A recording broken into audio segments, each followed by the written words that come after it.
या बातमीचे प्रायोजक आहेत हॉटेल बडेपीर, शाखा number 2, Laxmi market, Vijapur west, Solapur.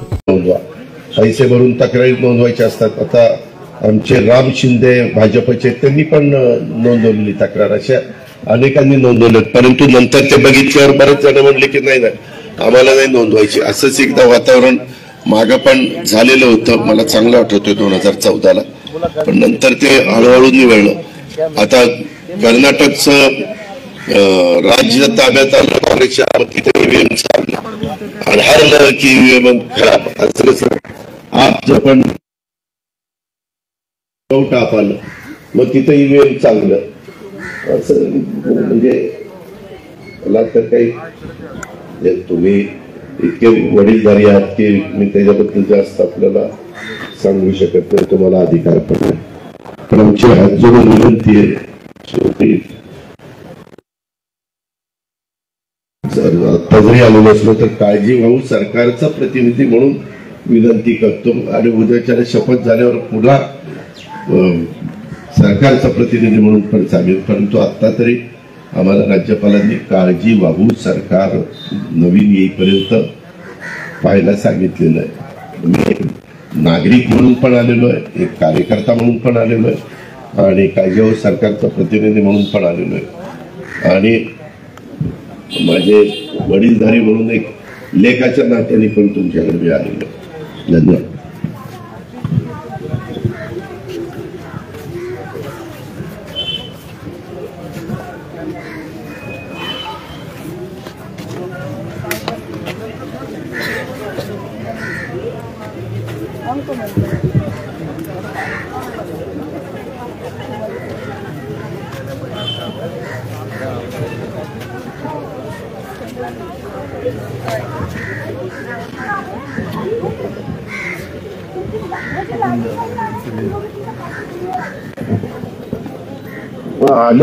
आम्ही कुठं नाही म्हणतो, आम्ही काय तासाला वेतन गाडगेला पोहोचता असला नाही, आम्ही केलेलं आहे, कारण लोकसभेला आम्हाला फटका बसला, आम्हाला पुन्हा सरकारमध्ये यायचं होतं, विरोधी पक्षामध्ये बसून प्रश्न सुटत नाही आणि ते सरकारमध्ये येण्याच्या करता काही योजना दिल्या, आमच्या वर दुपटीनं योजना समोरच्यांनी पण दिल्या, पण म्हणजे मॅनिफेस्टोमध्ये, अर्थात कदाचित आमच्यावर विश्वास जास्त असल्यामुळे आम्हाला त्यांनी बाबा सुरुवात केली, असं काही जनतेचा कौल आम्हाला इथं, तुम्ही पण माझी लाडकी बहिणीच आहेत, लाडक्या बहिणीला सांगायचं आम्हाला इथं बसवायचं काम लाडक्या बहिणीनेच केलेलं आहे।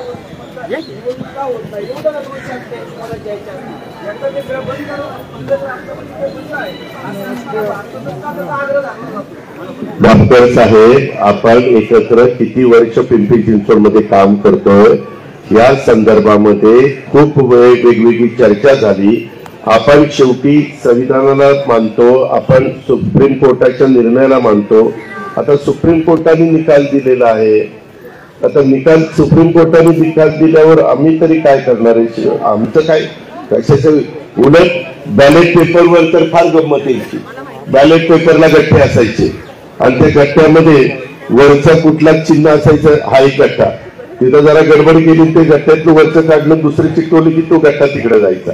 आम्ही पण बॅलेट पेपरमध्ये मी 91ची निवडणूक केली, बरंच केले, उलट ह्याच्यात अजिबात काही करता येत नाही, टोटल मारली किती येत आहे, नोटाला किती दिलं, अमक्याला किती दिलं, तमक्याला किती दिलं, अर्थात बाप्पन साहेब तुम्हालाही बोर्ड म्हणजे सांगण्याचा अधिकार आहे, पण आता आपल्याला निवडणूक आयोग पण मान्य करत नाही, आता शेवट म्हणजे सुप्रीम कोर्ट, आम्ही काही बळजबरी केली नाही की बाबा मशीनवरच घ्या, उद्या बॅलेट पेपरवर घ्यायचं असेल तर आमची तयारी, पण बॅलेट पेपरवर घ्यायचा अधिकार आम्हाला नाही आहे, अधिकार हा इलेक्शन कमिशनला आहे, त्याचा कौल आहे। जनता म्हणतच होती की लोकसभेला 3 जण विधानसभेला दादाला, आता ती जनता आहे, जनतेला कोण भरणार आहे, त्याच्यामध्ये जनतेने कुणाच ऐकलं नाही।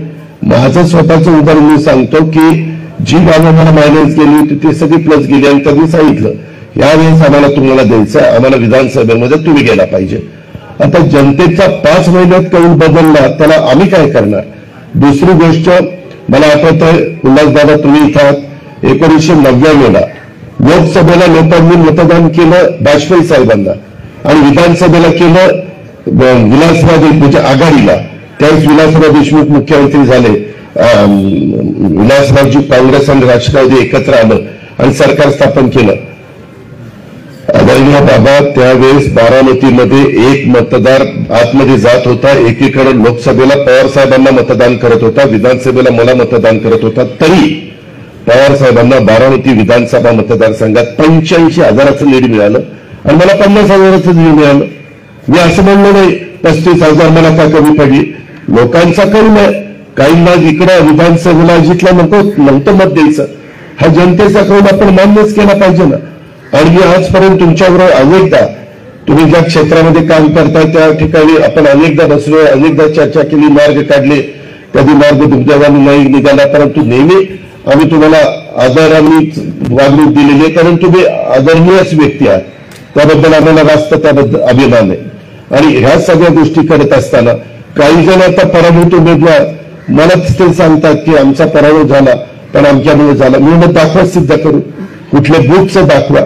काही आता नाना पटोले परवा काय म्हणाले, संध्याकाळी मतदान कसं वाढलं. अहो नाना पटोले साहेब, 4:30च्या पुढं 5च्या पुढं लोक तिथं रांगेत आले. ते आतमध्ये घेतल्यानंतर सकाळी माझ्या इथं सकाळी 7 ते 9 मतदान झालं तर 5% आणि संध्याकाळी 5 ते दिवस म्हणजे सगळं मतदान संपेपर्यंत त्यावेळेस मतदानाची टक्केवारी एकदम 15% वाढली. त्याला आमचा काय दोष आहे. मतदारांनी कधी लाईनीत यायचं आणि कधी मतदान करायचं आम्ही विनंती करत होतो. मी पण सगळ्या बूथ तिथं फिरत होतो की बाबा चला मतदानाला, थांबा जेवण करतोय, थांबा गारठा कमी होऊ द्या, थांबा दुपारच्या वेळेला येतो. आता तो मतदार आज आहे, त्यांना सांगेल तेव्हाच आम्ही देखील काही बळजबरी करू शकत नव्हतो. आता आपण म्हणताय की पैशाचा वारेमाप धुमाकूळ झाला, त्याच्या संदर्भामध्ये अलीकडे व्हिडिओ आहेत, अलीकडे बाकीच्या सगळ्या गोष्टी आहेत. जर कुठं झालं तर त्या पद्धतीने यंत्रणा आहे. आपल्या इथं तर बाकीच्या सारखं इतर राज्यामध्ये जसं काही बूथ वगैरे कॅप्चरिंग चालतं तसं मला तरी महाराष्ट्रात कुठं पाहायला मिळालेलं नाहीये.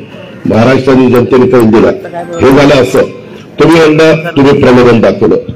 का लोकसभेला दारुण पराभव झाल्यानंतर मीच फायनान्स मिनिस्टर होतोय, मीच माझ्या फायनान्सच्या लोकांना घेऊन बसलो. आपल्याला काही चांगल्या पद्धतीने लाभार्थ्यांना लाभ द्यायचा आणि त्याचा काही परिणाम होतोय का बघायचंय, गरिबांना द्यायचाय, जात पात धर्म भेदभाव करायचा नाही.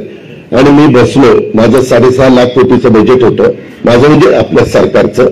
आणि त्याच्यातनं मिळून 75,000 कोटी रुपये बाजूला काढा, 45,000 कोटी रुपये लाडक्या बहिणीला द्यायचे, 15,000 कोटी रुपये त्या 3, 5, 7.5 हॉस्पिटलच्या वीज माफीला द्यायचे आणि बाकीचे 3 गॅस सिलेंडर वगैरे असं संपूर्ण 75,000 करोड रुपये काढला. तेवढा आपल्याला भार उचलावा लागेल. मला फायनान्सच्या लोकांनी सांगितलं की दादा ह्याच्यामध्ये जर 10% बचत केली तर आपले 61,000 कोटी रुपये वाचतात. म्हणजे आपण करू. मलाही कठोर निर्णय घ्यायची सवय, मी काही तसा कोणाची आयगाई करणार नाही आणि ते निर्णय घेतले. तुम्ही म्हणताय की तुम्ही एक प्रकारचे दिले, ते आमच्या बँकचे पैसे नव्हते, ते जनतेचे पैसे होते. जनतेचा कारभार करताना लोकाभिमुख कारभार करत असताना मग तसं संजय गांधी निराधार अंतोले साहेबांनी त्यावेळेस 60 रुपये सुरुवात केली. आज आम्ही आता ते 1,500 रुपये करून घेतले. निराधार लोकांना पैसे चालूच आहेत, तेव्हापासून आजपर्यंत चालू. कुठं बंद केले. आम्ही काही लोकांशी बोललो किंवा कुठल्या योजना जास्त पॉप्युलर आहेत. आम्हाला शिवराजसिंग चौहानांनी सांगितलं की माझ्या इथं लाडली बहिणा ही योजना पॉप्युलर झाली आणि त्याच्यामध्ये ते गेले 15, 13, 17 वर्ष तिथं मुख्यमंत्री राहिलेले आहेत. आता ते कृषी मंत्री झालेले. त्यांनी योजना दिली. त्या कर्नाटकमध्ये देखील काँग्रेसवाल्यांनी योजना दिली नाही का. त्यांनी तर फुकट काय ते एसटी दिली, तिथली ट्रान्सपोर्ट ते फुकट दिलं. बरंच काय काय केलं. आता त्यांच्यावर ताण आला म्हणतात. आपमध्ये स्वतः पंजाबच्या मुख्यमंत्र्यांनी कितीतरी योजना मोफत दिल्या. ते स्वतः केजरीवाल साहेब म्हणतात इतक्या युनिट पर्यंत वीज मोफत, इतक्या लिटर पर्यंत पाणी फुकट वगैरे वगैरे. तो त्यांचा अधिकार. लोकशाही पद्धतीनं निवडून आलेल्या सरकारने काय द्यायचं. आणि आम्ही तरी 1,500 रुपये दिले. यांचा जाहीरनामा आला, यांच्या जाहीरनाम्यात 3,000 रुपये केले. त्याच्यामध्ये 3,000 रुपये करून मग त्यांनी पण एक प्रकारचं प्रलोभन दाखवलंच ना. आम्ही जसं तुम्ही आम्हाला दोष देता तसं त्यांनी 3,000 ग्रॅज्युएट लोकांना सांगितलं तुम्हाला आता 4,000 रुपये महिना देणार आहे. अजून कुणाला तरी सांगितलं 3 लाखापर्यंत कर्ज माफी करणार आहे. मागे आम्ही 2 लाखापर्यंत गेलेली होती. 3 लाखापर्यंत त्यांचा सगळा आकडा मी काढला. 3 लाख कोटीला गेला होता. 3 लाख कोटी तर देऊच शकत नव्हते. मलाही माहित होतं. मी तर जाहीर आवाहन केलेलं होतं चला एका स्टेजवर या तुम्ही 3 लाखातनं कसे पैसे उभे करणार ते दाखवा. आम्ही 75,000 कसे उभे करतो दाखवलं. ह्या वेगवेगळ्या गोष्टी आहेत. आता बाबा तुम्ही वंदनीय व्यक्ती आहेत, आदरणीय व्यक्ती आहेत, वडीलधारी व्यक्ती आहेत. ह्या सगळ्या गोष्टी करत असताना तुम्ही आत्मक्लेश तुम्हाला जे वाटतं ते तुम्ही करू शकता. तो तुमचा अधिकार आहे. तो लोकशाहीने दिलेला आहे, संविधान दिलेलं आहे, घटनेने दिलेला आहे. पण ह्या बाकीच्या ज्या काही गोष्टी आहेत मागं पण वेळोवेळी केंद्र सरकारमध्ये आपल्या मनमोहन सिंगांचंही सरकार असताना कितीतरी दिवस लोकसभा बंद पडलेली होती. नुसतं जायचं तिथं सह्या करायचे आणि लागोपाठ किती तुम्ही रेकॉर्ड काढा. अशा घटना वेगवेगळ्या ठिकाणी घडल्यात. जरूर आता ह्या चर्चा झाली पाहिजे. तुम्ही ते अदानीचा मुद्दा काढला. चर्चा तर करायला कुणाची ना नाही. काही काही ठिकाणी आपल्याला मार्ग निघत नाही त्यावेळेस आपण कोर्टामध्ये जातो. बरं कोर्टात जात असताना सुप्रीम कोर्टाने लगेच सांगितलं, ईव्हीएम लगेच सांगितलं ईव्हीएमच्या बद्दल तुमच्या बाजूने निकाल लागला की तुम्ही म्हणता ईव्हीएम चांगलं, तुम्ही पराभूत झाला की तुम्ही ईव्हीएमला दोष देता. आणि तसंच झालं. हेच लोकसभेला मात्र ईव्हीएम चांगलं होतं महाराष्ट्रात का तर 31 जागा आल्या आणि आमचा दारुण पराभव झाला. आणि इथं मात्र लगेच ईव्हीएमच्या बद्दल मुद्दे काढायला लागलेत म्हणजे पॉलिटिकल लोक. हे सगळं आहे. म्हणजे आमच्याकडे पण प्रत्येक गोष्टीला उत्तर त्या बाबतीमध्ये आहे. पण आपण जे म्हणताय मी दिल्लीला गेल्यानंतर जरूर पार्लमेंटच्या हे असतात सेक्रेटरी मिनिस्टर असतात, संसदीय कामकाज मंत्री, त्यांना आम्ही सांगू की तो विषय चर्चेला घ्या. चर्चेतनं झालं काय असेल ते पुढे त्या ठिकाणी येईल. आणि बऱ्याचदा या संदर्भात सुप्रीम कोर्ट पण निकाल देतं. हे आपण त्या बाबतीमध्ये बघितलेलं आहे. आता इथं माझ्याबरोबर सुनील आलाय. सुनील 3,000 मतांनी पडला. त्यांनी म्हणायचं का तिथे ईव्हीएमनी काहीतरी दोष दिला. त्याच्यामध्ये कुणाला पैसे भरून पुन्हा रिकाउंटिंग करता येतं, त्याच्यामध्ये बघता येतं. पण तो टोटल मारल्यानंतर सगळे आकडे तिथं येतात. आता लोकांनी लाडली बहिणांनी आम्ही फिरत होतो ते म्हणत होते की चांगली योजना आहे, पहिल्यांदाच योजना आली आणि आम्ही गरिबांनाच देण्याचा प्रयत्न केला. जी काच गोळा करते, जी झाडूपतना करते, जी कचरा गोळा करते, जी स्वयंपाक वेगवेगळ्या घरी जाऊन स्वयंपाक करते, धुणं भांडी धुती, असल्याच कुरपणीला जाती, असल्याच महिलांना दिले ना. त्या बिचाऱ्यांना आता तिथं एक समाधान व्यक्त करतात आणि त्यांनाही त्याच्यातनं थोडी फुलाची पाकळी, त्याच्यातलं फार काही त्यांचं साधणारे अशातला काही भाग नाही. आणि यांनी पण इतरांनी पण दिलेल्या योजना बघा ना.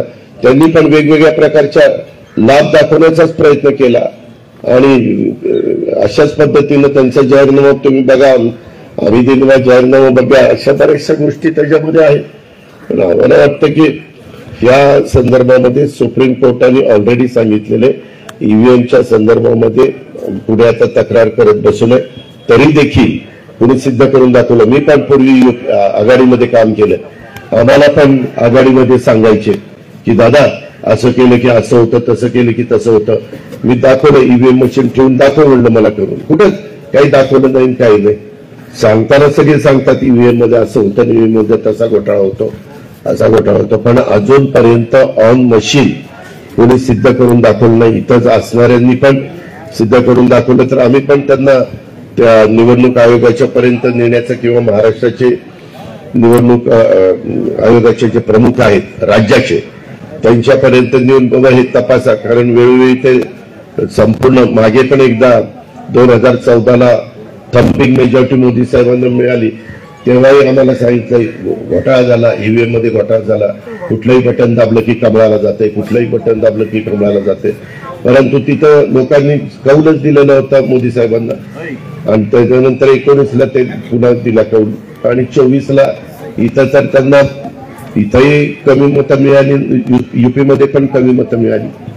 अशा प्रकारची एकंदरीत परिस्थिती आहे. त्याच्यामुळं तुमचे जे काही आम्ही योजना दिल्या मी मान्य करतो, आम्ही योजना दिल्या कारण लोकांच्या मध्ये मतपरिवर्तन करण्याच्या करता आम्ही प्रलोभन दाखवलं असं म्हणता येणार नाही. जसं काय ते संजय गांधी निराधार, श्रावणबाळ योजना, अनेक प्रकारच्या वेगवेगळ्या प्रकारच्या योजना त्या ठिकाणी असतात. किंवा तुम्ही मागाशी सांगितलं 60 वर्षाच्या पर्यंत नाही, 21 ते 65 हे वयोगट आहे. परंतु आपण म्हणताय तसा 65च्या पुढे देखील वर्ग आहे. त्यांनाही दुसरं काही साधन नसेल तर ते गरीब असतील तर त्याचाही विचार आम्ही उद्याच्या काळामध्ये निश्चित करू. आणि मी पण बघितलंय यशवंतराव चव्हाण साहेबांना माझ्या माहितीप्रमाणे, दादा चुकत असेल तर तुम्ही मला सांगा, 222 जागा निर्विवाद काँग्रेसची राजवट असताना आलेल्या होत्या आणि त्याच्यानंतर आत्ताच 232 पहिल्यांदा घडलेलं आहे. हे मात्र सत्य आहे, हे कुणी नाकारू शकत नाही. आणि माझ्या तर जे काही उमेदवार होते ते सगळे उमेदवार तुम्हाला माहितीच आहेत. ते भुजबळ साहेब आहेत, मुश्रीफ साहेब आहेत, दिलीप वळसे पाटील साहेब आहेत. सगळे जण पुरोगामी विचाराचे किंवा सेक्युलर विचारधारेचे सगळे उमेदवार होते. त्यांनाही लोकांनी दिलं. पण काय काय जे आता आमचे दिलीप वळसे पाटील 1500 मतांनी निवडून आले. आम्ही म्हणायचं नाही इथं जरा मशीन ऍडजस्ट नाही त्याला म्हणूनच 1500 मतांनी निवडून आले. तिथं झालं तसं दिला निकाल लोकांनी. अशा सगळ्या गोष्टी आहेत. तरी देखील पुढे सिद्ध करून दिलं. आणि बाबा शेवटी सुप्रीम कोर्ट तर आम्ही मान्यच केलं पाहिजे. सुप्रीम कोर्टाने सांगितलं ईव्हीएम बरोबर आहे आणि लाभाच्या योजना दिल्यात. आम्ही एकट्याने दिले नाही. आता तेलंगणामध्ये पण लाभाच्या योजना चालू आहेत. इतर पण राज्यामध्ये अनेक ठिकाणी लाभाच्या योजना चालू आहेत. स्वतः काँग्रेसने पण त्यांच्या जाहीरनाम्यामध्ये अनेक लाभाच्या योजना दिलेल्या आहेत. आता काही काहींना असं वाटतं की बाळासाहेब थोरात कसे पडले. आता पडले खरं ते पडले. उद्याच्याला आम्हालाही लोक म्हणत होते आम्ही पडणार. आम्हाला माहित होतं आम्ही पडणार नाही.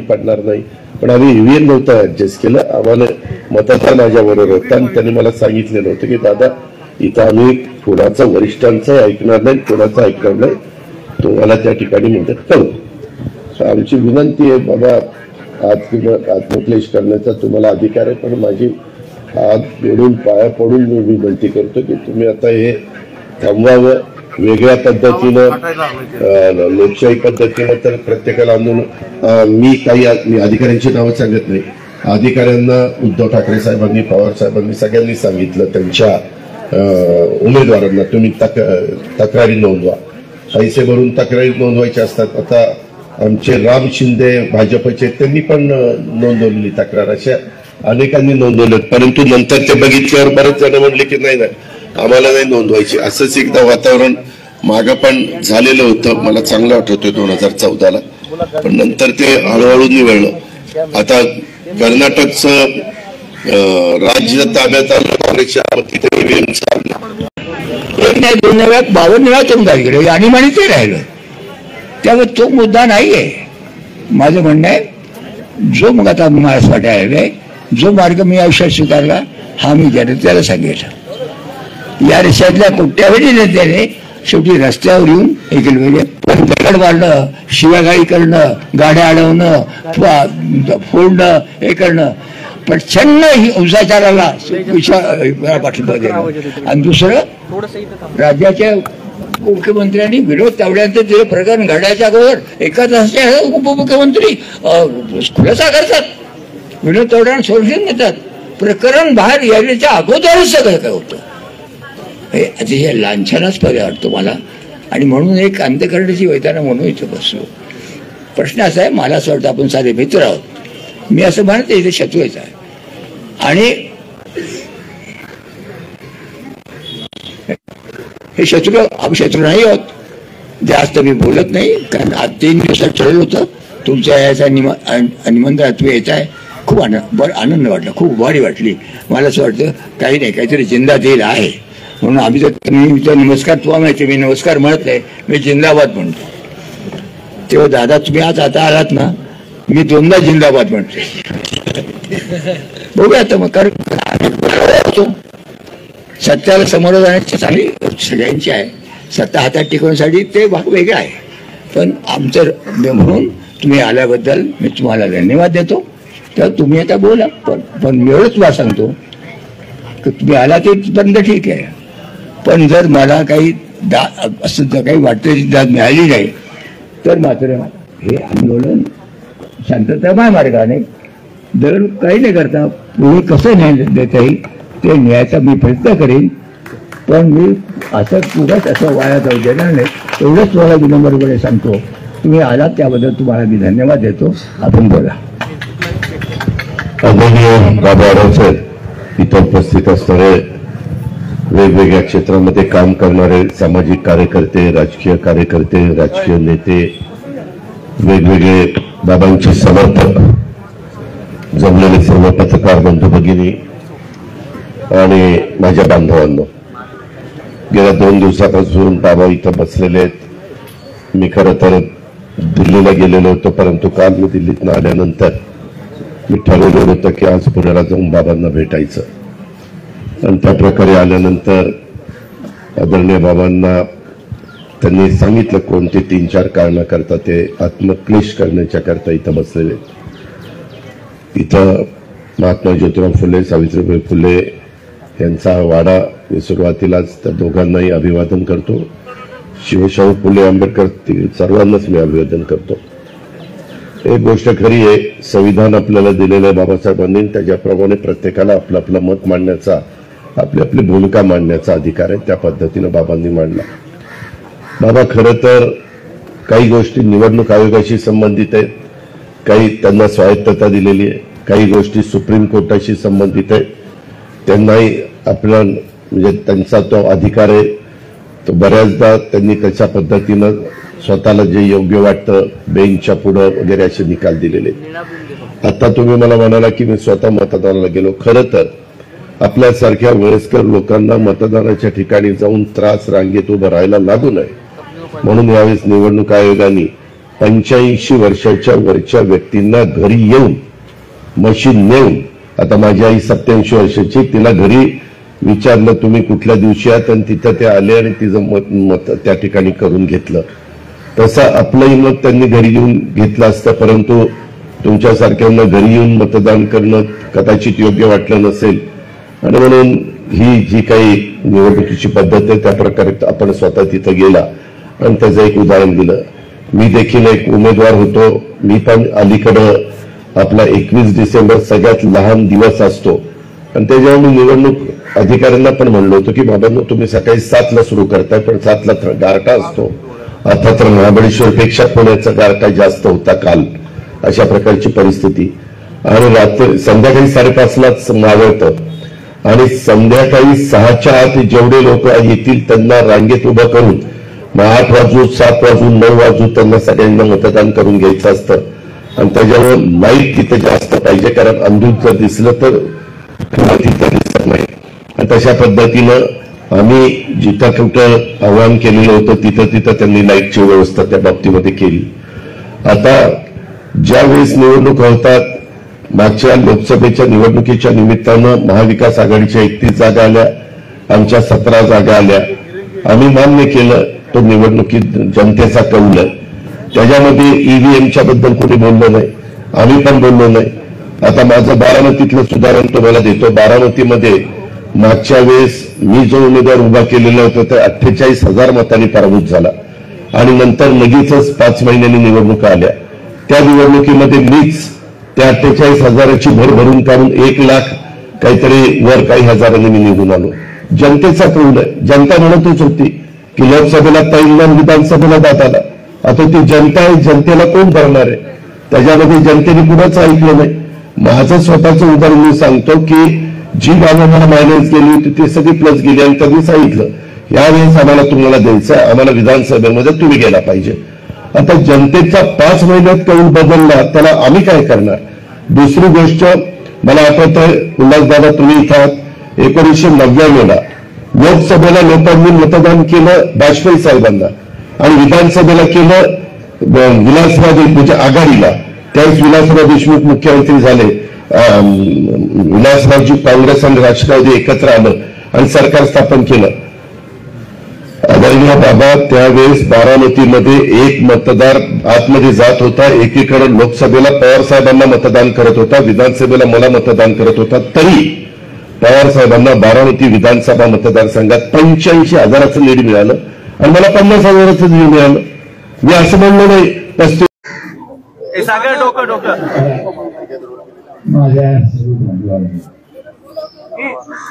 सागर डोकं खाली खाली खाली रोहन खाली करा मला. रोहन थोडं खाली बस. खाली खाली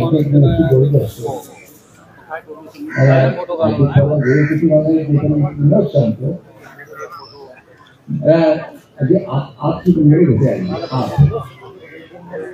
म्हणाल की अरे 159 अगोदर एक आप आहे माहिती असं कसं अजित अनंतराव पवार म्हणजे आप आणि दुसरं कोण असू शकतो.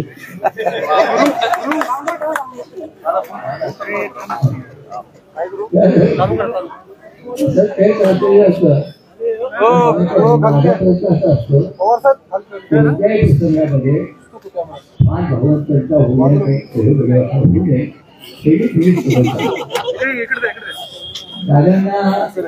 दादांनी मला आढळून विचारलं तुम्ही कशा करता बसलेला आणि मी कधी बसलो दादांनी सांगितलं की दादा माझ्या पहिल्यांदा 2 गोष्टी होत्या आणि तिसरी गोष्ट पहिली गोष्ट महाराष्ट्राच्या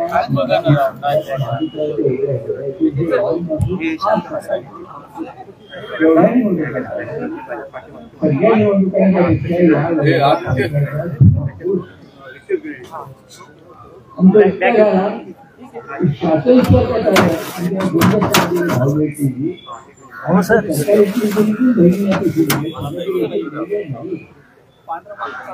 आणि हा जो प्रघात आहे नंतर विचारायचा झालं मिळालं ना नितीन सर हा जो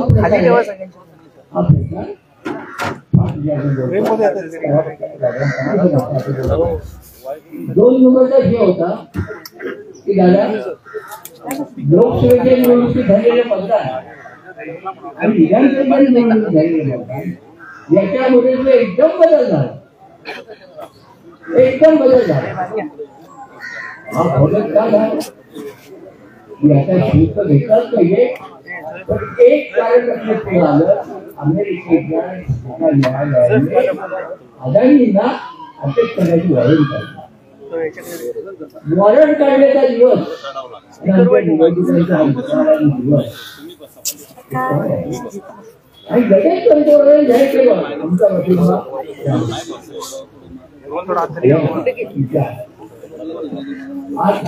म्हणजे काय चर्चा नाही काही नाही. आता या प्रश्नांच्या विषयाची चर्चा पार्लमेंटात सुरू करायला ठरलं तर ते म्हणजे चर्चा करायची नाही.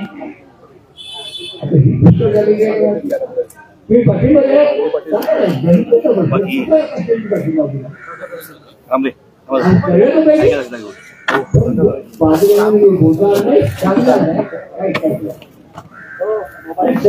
उत्तम नाही. या 2 प्रश्नांच्या मध्ये त्याच्या जायचे हा दुसरा प्रश्न आला. मी प्रश्नाला गेलो मला दिसायला कमी दिसतात अंदाज असेल दिसतात माझी पत्नी म्हणाली अहो इथे या इथे बोल झालेलं इथे करा माझा हात त्याला मोकळा होता ती म्हणाली मोकळा करू नका बघत एवढं मी ते दाबलं आणि दाबल्यानंतर तुम्ही गावाला झालं का म्हणे झालं. आता प्रश्न असा आला यादी पाहिजे या यादीमध्ये माझ्यासारख्या म्हाताऱ्याला ती मला सांगता बघली की तुम्ही म्हणजे हात सरळ ठेवा आणि ते दोन्हीचे मोठे जाते जरा कमिटीला हात मूव केली आणि ते पटकन जावा लागले आणि मग माझ्या असं झालं इथे काहीतरी आता मी केलं नाही कारण मी माहिती शिकवली असल्यामुळे मी काही तुमच्या वगैरे असं म्हणजे असं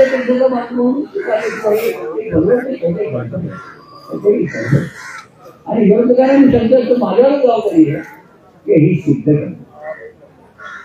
आता हे सिद्ध करण्यासाठी एक्सपर्ट सगळं काही पण झालं ही गोष्ट खरी की जो चमत्कार घडला लोकसभा आणि विधानसभा याच्यामध्ये अतिशय मतं एवढे का नसतात शक्य आहे निदान आपण नाही पाहिजे, परंतु यामध्ये निश्चितपणे काही किंवा हा आणखी नंतर लोक सगळे की बाबा हे आता तुम्हाला आवडलं तुम्ही अभिनंदन करतो की तुम्ही स्वतःचं समर्थन केले तुम्ही धर्मनिरपेक्षतावादी सेक्युलर आहे जाहीरपणे सांगितलं तुम्हाला काही केलं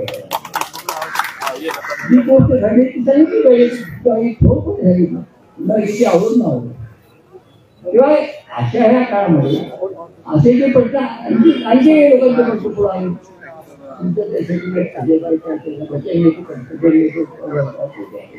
आले प्रश्न असा आहे 1952 सालापासून आता निवडणुका पाहिजे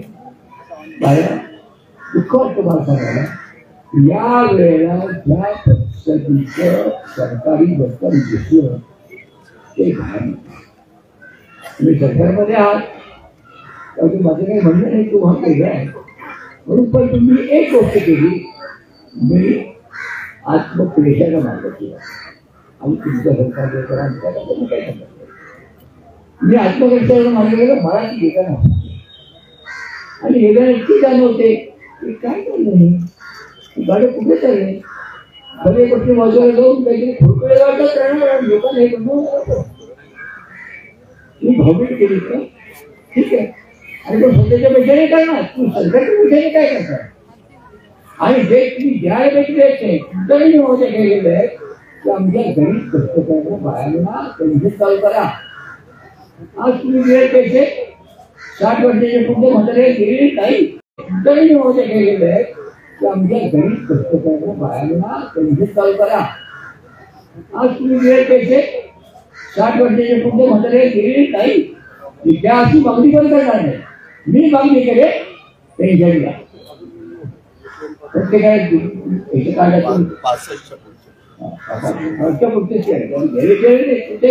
माझी मागणी नाही अकाउंट पण सांगतो काय करायचं बाई म्हणाली मी माझ्या जागा गेलो पूर्ण वाटवता कार्यक्रम होता बाई म्हणाली बाबा आपल्याला काय मिळालं आपण साठीच्या पुढे गेलो आणि मग ती म्हणलं काय झालं काय व्हायचं देवीचे घेतलं देवीचं ओवाळायचं असं काय हे गरीबांचं हा मुद्दा आणि आता आणि जो आणखी एक म्हणजे आणखी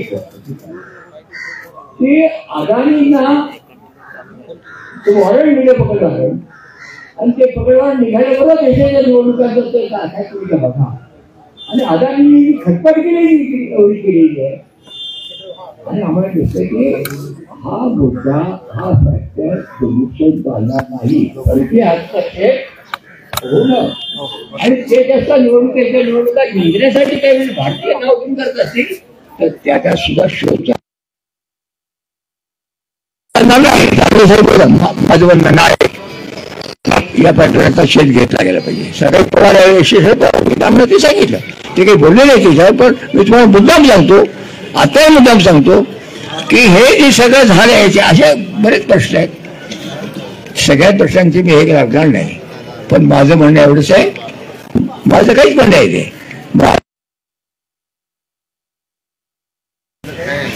आणि खूपच असताना झाले कोणतं जनतेचे प्रश्न जायचे असे तर तुम्हाला पाहिजे तुम्ही पवार आहात आणि आम्ही काय बोलणार जे काही चालेल लोकांच्या जवळ पुढे जणू काही तेच प्रश्न जनतेचे प्रश्न आहेत जनतेचे प्रश्न मागे राहिले मी सांगितले त्या म्हाताऱ्या सांगितलं असं तुम्हाला सांगितलं असतात कारण त्याच काळामध्ये हे प्रकरण तुम्ही सांगितलं की मी ठाकून सांगितलं की मी धर्मनिरपेक्ष आहे माझा सेक्युलर याच्यावर विश्वास आहे तर बरे वाटलं माझं म्हणणं तीच रोखोक भूमिका जर आता आम्ही जे प्रश्न मांडतोय अब्दुलपाड्या चुक आम्ही मी कुठे म्हणतो की तुम्ही सिद्ध करा विरोधकांनी विरोधकांचं एक आम्ही काही सिद्ध करतो केलं बरोबर आहे त्यात काही माझ्या सरकारचं चुकीचं वाटत नाही करा कारण सर्वोच्च न्यायालयापर्यंत गेलं आणि माघारी आलं ठीक आहे ती जाऊ त्याचे विश्वकुमार चौधरी वगैरे मंडळी होती मी त्यांना मुद्दाम सांगेन की हे आपलं काम आहे हे सिद्ध करण्याचं तेव्हा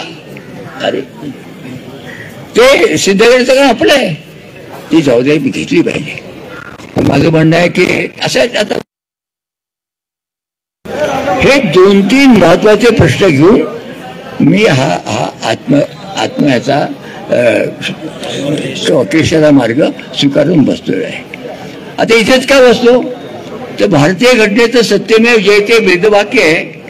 इथे असलेल्या म्हाताऱ्याने महात्मा ज्योतिराव फुले यांनी सत्यमेव जयतेची मूळ प्रार्थना असलेली त्या काळात घटनेच्या अगोदर लिहिली. आता म्हटलं ठीक आहे, आपण सत्याचाच जो हे करायचा विचार करतोय तेव्हा सत्यमेव जयते सांगितलं त्या वाड्यात आपण बसून आंदोलन सुरू करावं. त्यांच्या स्मृती नाही घटनेची सुद्धा 75 वर्ष होत आहेत ना. आम्ही महात्मा चालू माहिती काय नातं नाही. आपण रोज भेटणारी रोज बोलणारी एकमेकाच्या बद्दल एखाद्या माणसं त्याच्यात ते स्वार्थ द्यायचं नाही. पण या वेळेला जे मौलिक प्रश्न झालेत त्यातून जे सरकार जिथे आहे त्याबद्दल माझे तुमच्याशी मतभेद आहेत. पण जे सरकार जुमानत असते पत्रकारांशी नाही आणि परदेशाच्या लोकांना सल्ला द्यायचा तो भाग आणखी वेगळा आहे. हे काय चाललंय आणि हे डोळे पाहायचं आमच्यासारखी माणसं वय झालं म्हणून गप्प बसायचं. माझ्यासारख्या माणसाला ते शक्य नाहीये. आमची मागणी एकच आहे, या सगळ्या प्रकारचा छडा लागला गेला पाहिजे की हे मतदान जे झालं जसं मतपेटी झालं जे झालेल्या मतदानाची सुद्धा झालेले आहे त्याचा छडा लागायला गेला पाहिजे असं म्हणणं आहे. आणि तो छडा सरकार लावू देणार नाही. हातातली सत्ता कोण सोडणार आहे. मग जनतेमध्ये गेलं पाहिजे. त्याप्रमाणे आज आम्ही इथं आलो. तो आता आला लोकांना दखल घेत आहेत चांगली गोष्ट आहे. मी तुम्हाला एवढंच सांगतो हे निराकरण झालं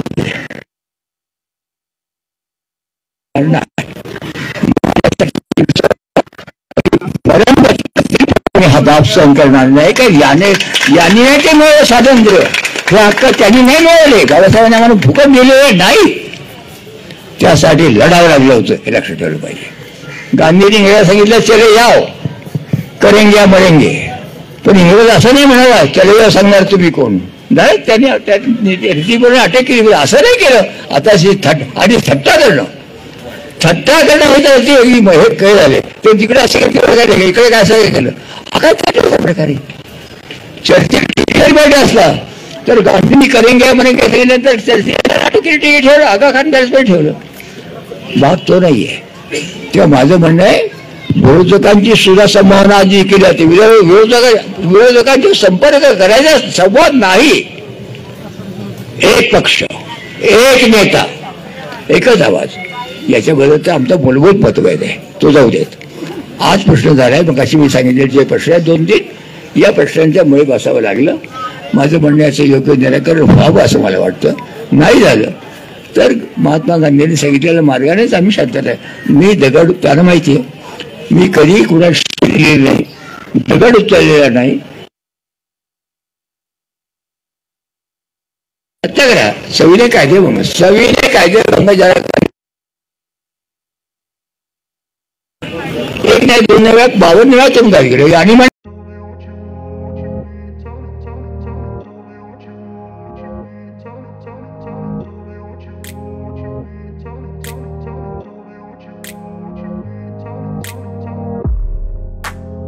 सोलापुरातील प्रसिद्ध हॉटेल बडेपीर.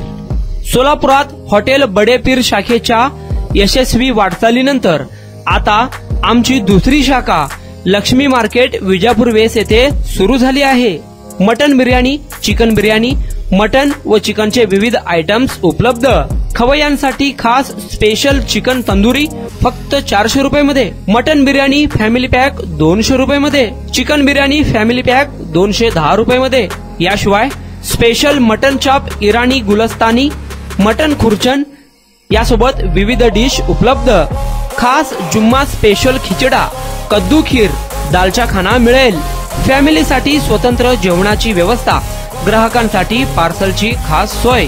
हॉटेल बडेपीर, शाखा number 2, Laxmi market, Vijapur west, Solapur.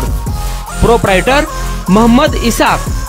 9503050076. Mohammed Sohail. 8149278745.